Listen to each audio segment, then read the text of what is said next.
This is A Voice, a podcast with Dr. Gillyanne Kayes and Jeremy Fisher.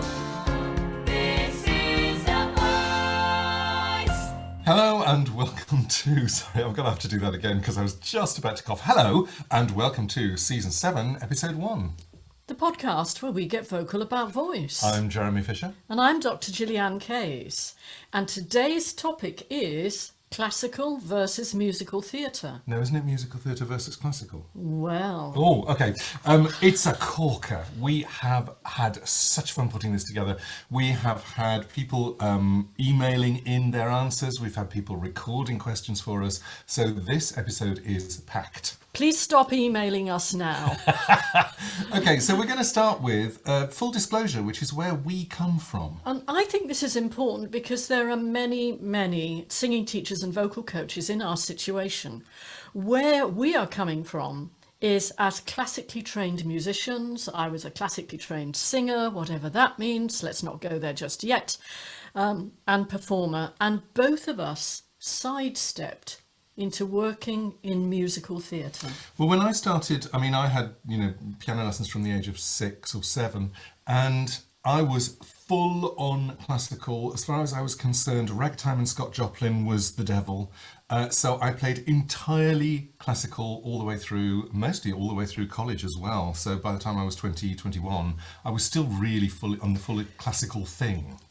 And I very much grew up listening to the Messiah. We listened to the Messiah every Sunday. My mum loved classical music, but as it happens, she also loved musicals.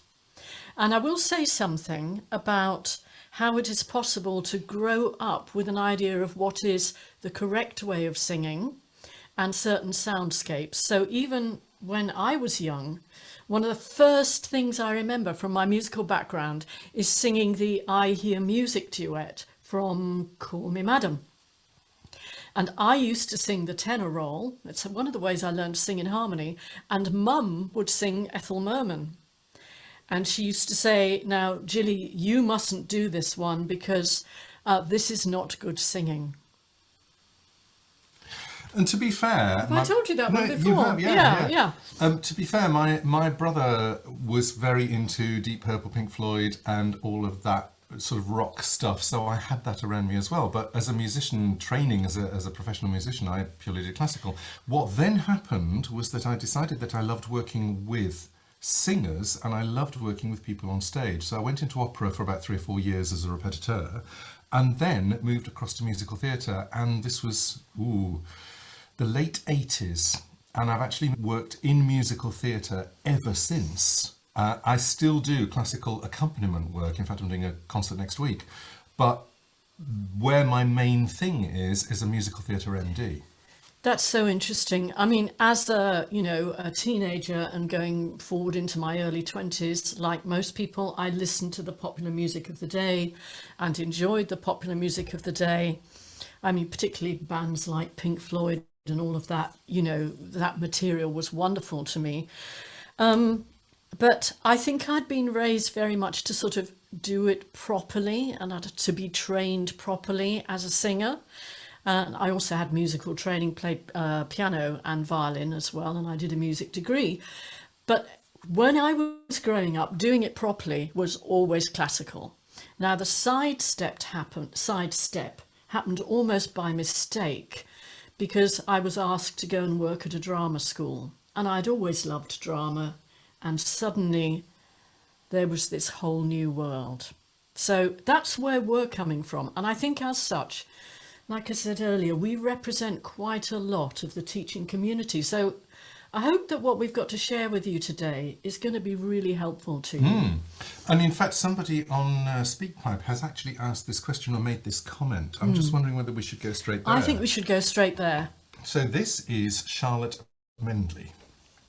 I think this is a really interesting topic, and that singing teachers with different backgrounds, whether it be classical or musical theatre, may approach repertoire very differently. And I think if you're coming from a classical background, you would approach legit musical theatre songs quite differently differently to maybe an MT singing teacher, and vice versa if you're looking at something that required maybe more of a contemporary sound with a belt, such as I don't know, maybe something from Rent, where it requires, you know, that kind of rock voice quality, that the teacher is going to definitely approach that differently from the classical side. Even I think if the teacher has got knowledge maybe and experience on both genres, I think their authenticity to whatever style that they've, you know, been trained in will always be at the forefront of their singing teaching, and the style that they produce, and, you know, what they require therefore from the students that they're teaching. Such a great point from Charlotte, and I just want to unpick this, because one of the reasons that we started with where we're coming from is precisely the answer to this question. And I sort of agree with it, which is, where was your main training? What was it based in? And the only reason why I think both Gillyanne and I are exceptions to this, and I think we are, is that we have both worked extensively in the musical theatre world in the West End. Yeah, 20 years 20 in my plus, case. yeah, 20 plus. You know, plus I still work with leading musical theatre singers. So this is actually about not just knowledge of the genre, but experience of the genre, actually working in the genre itself. And I think that's the trump card, if you like, over your previous training. Because I remember when I first started working with actors who sing as opposed to singers who act, that it was quite a surprise to me how important the words were, how important the storyline was, how important, and I know I've said this, moment to moment interaction, as opposed to phrasing interaction. And I think that's the first difference between standard musical theatre and standard classical, is that classical is about phrase shapes and architecture and beauty of sound, and musical theatre it comes from drama. So it's about moment by moment interaction, emotions, very, very specific things, word painting, word use. And I would say that in the delivery, not only in terms of sound quality, but the way that you shape the words, the way you articulate your consonants, is normally in much more of a vernacular style. And that, of course, then impacts on whether or not a musical theatre singer is able to project, hate that word, but acoustically over an orchestra, a band that is in front of them, which is a big change. Okay. And also I want to pick up this thing, because I still do coach both genres. I still coach classical singers, and I still coach musical theatre singers, and I coach contemporary commercial singers, and, you know, I coach a wide range of people. And I know, and I've talked about this in the book, Why Do I Need a Vocal Coach? When I'm working with classical singers, I switch a different part of my brain on, because their requirements are different. The requirements of the performance style is different. And I know that we're going to do something, we're going to do a podcast on performance styles and style envelopes later on in the series. I think what's very important about what Charlotte said is that you're likely to be orientated from a particular direction. Yep. And I think it's important for you to know that as a trainer, that you will be carrying some of those values with you. And as we go forward, you know, listening to some more of the offerings, we'll talk about perhaps where level and age of the client makes a big difference. We're not saying that if you come from a classical music background, you shouldn't teach musical theatre. Be aware of where you're coming from. It's actually so important to know what your own background is, and to be aware of the filters that you bring to what you're doing. There are certain things that, as a classically trained person, you can bring to any music style. You can bring an understanding of rhythm and pulse. You can bring an understanding of phrasing. You can bring an understanding, to a certain extent, of sound quality. The difficulty with classical singing is that it is actually quite a limited range of sound qualities that are considered acceptable and appropriate. Oh, we're going to get kicked back from that one. I don't care. It's reality. So the reality is, the moment you move into any contemporary commercial style, and contemporary commercial covers 700 different genres. So everything from folk to world to jazz to, I mean, all sorts of things. The constraints on what sounds you are allowed to make for certain songs just disappear. there are certain style envelopes within which you work, but that envelope has quite a lot of stretchiness in it.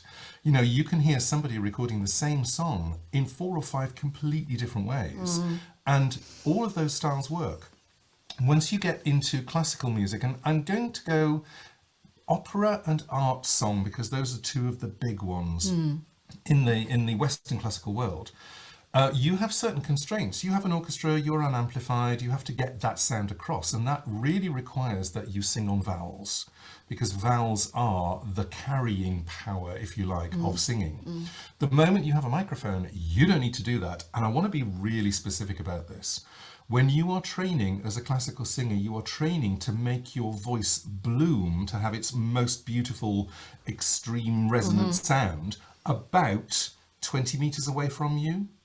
And I remember recording with a tenor, classical tenor, in a big hall, and we actually had to have 2 microphones. We had one microphone about 8 feet, a couple of meters away, and we had one microphone 20 meters away. And he had to mix the 2, the engineer had to mix the 2 in order to get the real bloom of the sound plus the sort of the consonants, if you like.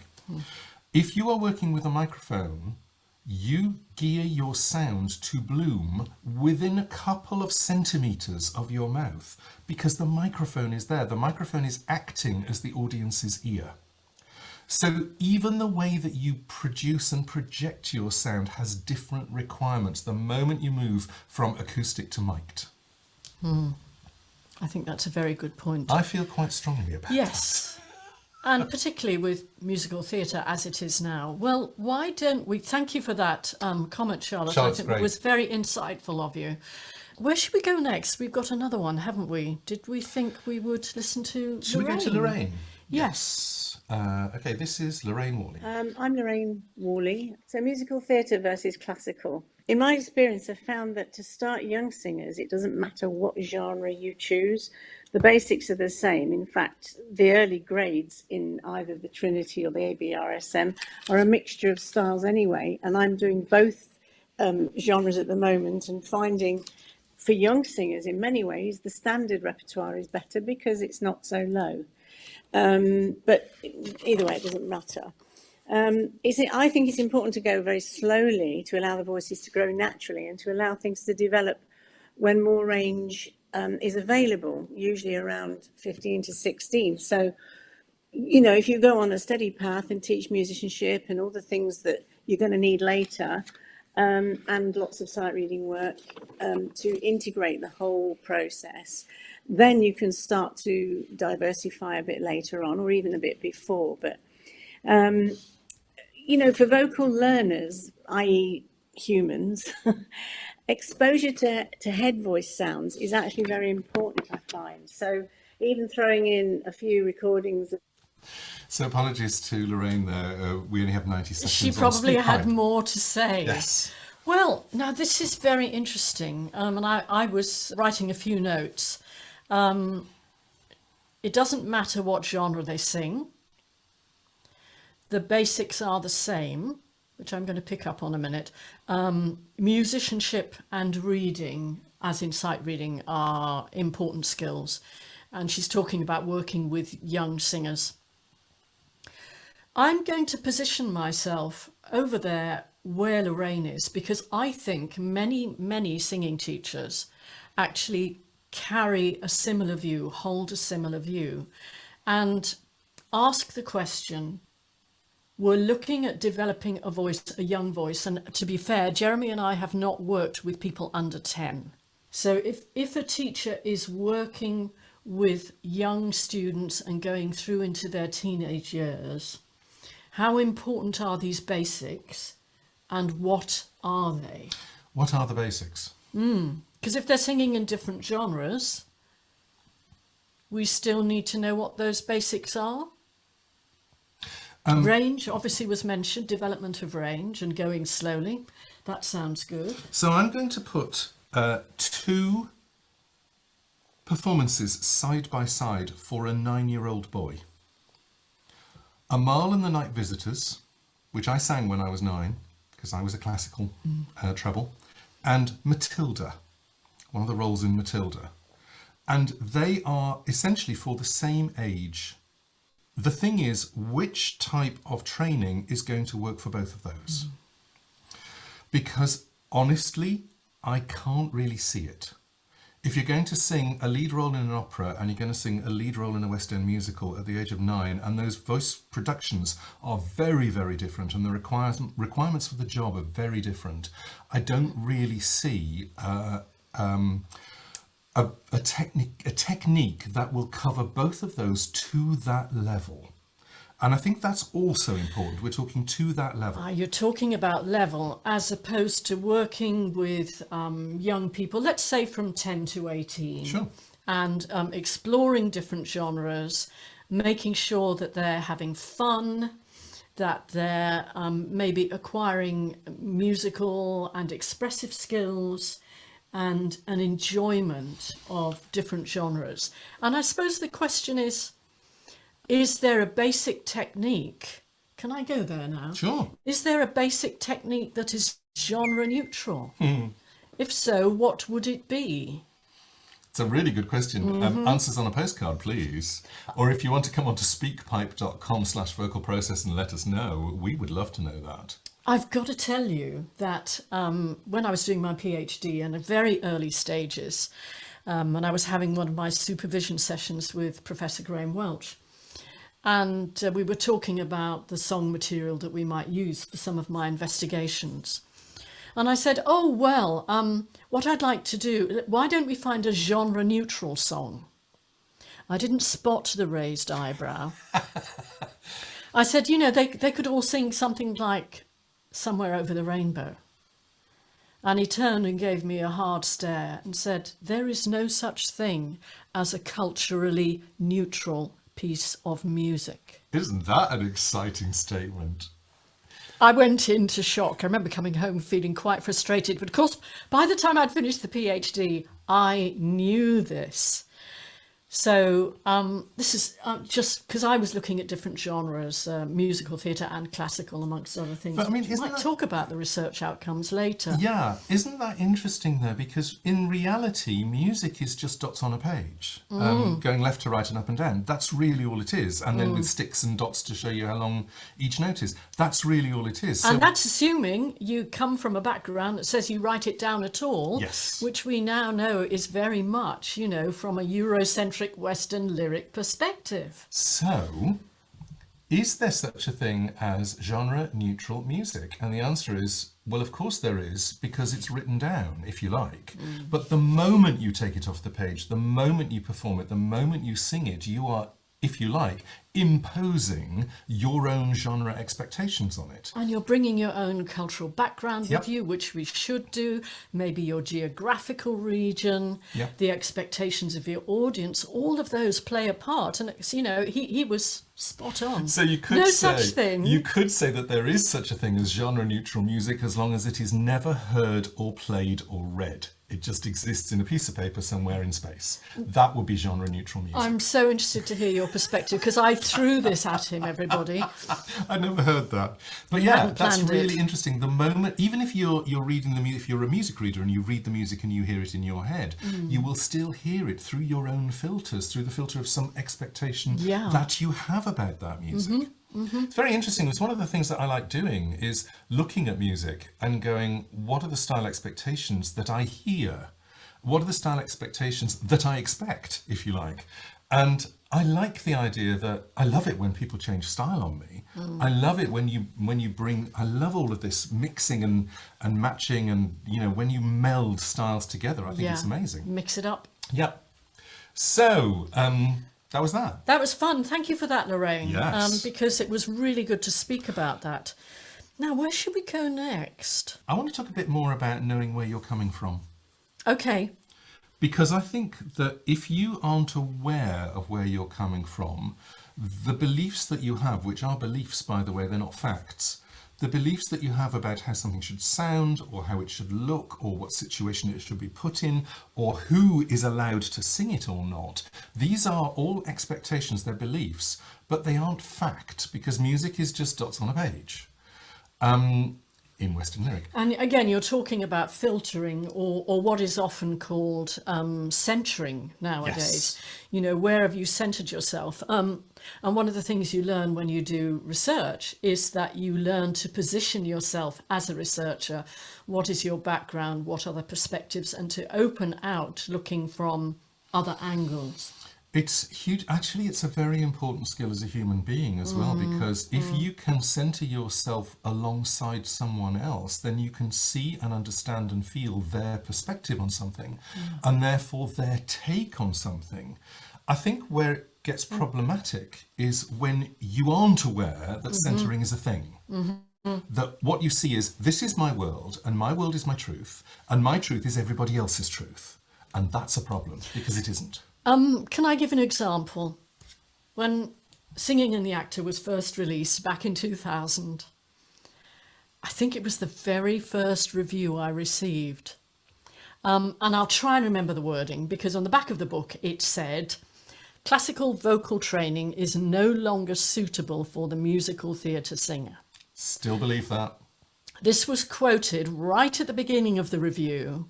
Thus says Kayes, and proceeds to talk about respiration, phonation, resonation, and articulation.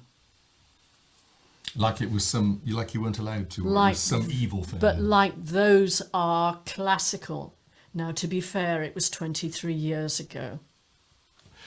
Can we let them But into a is it- secret? yeah. They're not classical. They are not. It's like everybody who sings has phonation, resonation, articulation, and resonance. Everybody who sings. Everybody who speaks does it. And it's one of the reasons why when we're talking about our practice, we talk so much about vocal function, because we got a lot of our information from clinicians, which, okay, there may be a bias that comes there in terms of what's healthy and unhealthy. That's another podcast altogether. But in terms of when we think about vocal function, we're not thinking about it from a classical vocal point of view. No. We're thinking about how the mechanism functions. From a musical style perspective, we may sometimes be influenced by our classical background. I think this is really interesting. You know, the Whoa. whole business of vocal function, which is the voice works like this, and I'm going, hold it right there, because that in itself is a belief. The voice is an incredibly complex, multi-set of mechanisms, and it is unbelievably flexible, and it will do all sorts of things. So once you get away from your voice is this, and you get towards your voice can do this, what you're talking about then is balances. There are many, many different balances that you can do as a speaker, as a singer, as an actor, as a caricaturist, as a cartoon voiceover. I mean, there's all sorts of things that you can do and make work. I love this because it takes us away from any kind of position that says there are certain sound templates that we need to teach our students to make them flexible. There's zillions of sound templates, and in fact I don't like the word template, because what we need to do in terms of, if we're looking at a sound outcome from a singer, we need to match the singer to that and not the other way around. Did I say that correctly? Please, can we talk about context? Yeah. Context is everything. I can't say it more. Context is everything. Because if your singer wants to do this particular style and they want to do it in this particular way, then the job as a teacher is to help them to find that version on their voice of that piece in that genre. I just said it arse about face, everybody. Okay. What I meant was, you need to match the template to the singer Oh, yeah. and not the other way around. Oh, absolutely. And I know you took that from what I said. Absolutely, yeah. Okay, let's just talk about this. Let's talk templates. You know, you must belt, and this is belt. And you're not making the belt sound, so you're wrong, because we have to find this way of you doing this belt sound. And I'm going, hold it a second. Because what you're trying to do is to fit that person onto an imaginary template that you have in your head. There are things called, funnily enough, I was doing a coaching session this morning, an accountability session for our accreditation people this morning on exactly this. which is, you know, people will take belt, but there are all sorts of labels. There's legit, there's Mozart, there's Wagner needs to be sung like this, and Rossini needs to be sung like that, and you know, jazz needs to be sung like this, and pop needs to be sung like that, all that nonsense. There are certain envelopes within which you can drop a singer and go, what would you like to do within this envelope? And you are working with the person in front of you, the singer in the room, singing the thing that they want to sing.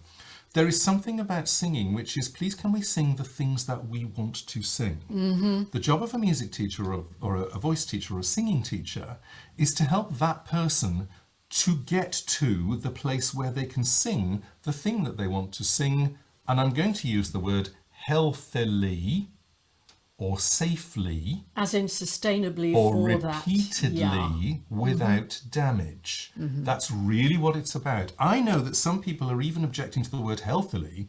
It's like any sound at all is healthy if it's repeatable 8 shows a week for a year. Yeah. Any sound at all. That's our position. Absolutely. And I am going to stick to it. Okay, you are ranting. You're having a little rant. I feel this is a wonderful moment to read some of the things that Heather Grace Gallagher Oh, of yes. Stage and Screen shared with us. Heather's put this rather nicely. She sent a really quite long and complex email, and it is so packed with really good stuff. We're going to read bits out of it. And I'm just going to explain that this was a response to a discussion we're having on this topic in the Singing and the Actor Facebook group. Yeah. Okay, so MT versus classical debate. I feel like I've often been the champion of MT in this age-old debate. Does a child need to study classical until their voice is more developed? Question: what is classed as developed? Such a catch-all phrase that actually means very little due to its ambiguity. Are we saying that young voices can't sing "Do you want to build a snowman" until they've developed? Developed what? What is the elusive sound / technique / style that only classical can develop that makes an appropriate sound for this kind of repertoire? Can I just stop there and say I couldn't have put it better myself? It's beautifully worded. What is this thing about we are not allowed to do musical theatre sounds or pop sounds or whatever sounds because I've never actually quite understood the reason why kids are not allowed to sing what they sing. So what is it about classical training that the classical teachers think is the way forward? And can I just read, I mean, we're skipping some of this, Heather, because it was so effusive, actually. You had so much to say, and it was really, really beautiful. I mean, possibly it'll be published in another way. What I'd like to say here, from what you went on to say, is as teachers, aren't we here to help our students fit their style, technique, and vocal quality to the genre being demonstrated? Yeah, I totally agree with that. I want to read another bit out, which I think is very interesting. I do agree, this is Heather, I do agree that young voices should only be taught repertoire that is suitable for their age, level, and physical ability. No 7-year-old really needs to be belting out Defying Gravity. But there is so much scope for suitable musical theatre repertoire for this age. Let's not forget that musical theatre has the widest range of genre and style applicable to it. Legit, contemporary, pop, rock, cabaret, jazz, and I'm going to add jukebox musicals to that as well. All fall under musical theatre, and as musical theatre specialists, it's our job to understand as much as we can to deliver this to our students. This is what we're finding, is that if you are a musical theatre specialist teacher, you have to deal with almost every style under the sun in the context of musical theatre. That requires a very wide range of knowledge. I think I'm going to finish what Heather sent to us by reading this little bit here, Jeremy, which I think is nice. Classical isn't best, it isn't first, it isn't fundamental, it's different. Yep. And as practitioners, it's our duty to embrace the difference and understand the why and the how. Love it. And I'm going to do the last line. Learn what's appropriate, use what's appropriate, teach what's appropriate for the student in front of you, not just because that's the narrative you've long held. And my favourite line is her last line. Learn more, be better. Okay. Thank you, Heather. That is gorgeous. So I think that's quite enough contentious stuff for one episode. We are actually going to carry on with this topic into the next episode, and we want you to send your thoughts in because we need to hear what you think about this. Speakpipe.com/vocalprocess or send us an email to info@vocalprocess.co.uk and we will answer your questions. And can we give them a little tidbit, which is to tell them what we are going to be starting with next time? Yes. Which is to answer some of the specific questions that came up from teachers. We're going to answer some of the specific technical questions and training questions. So we will see you next time.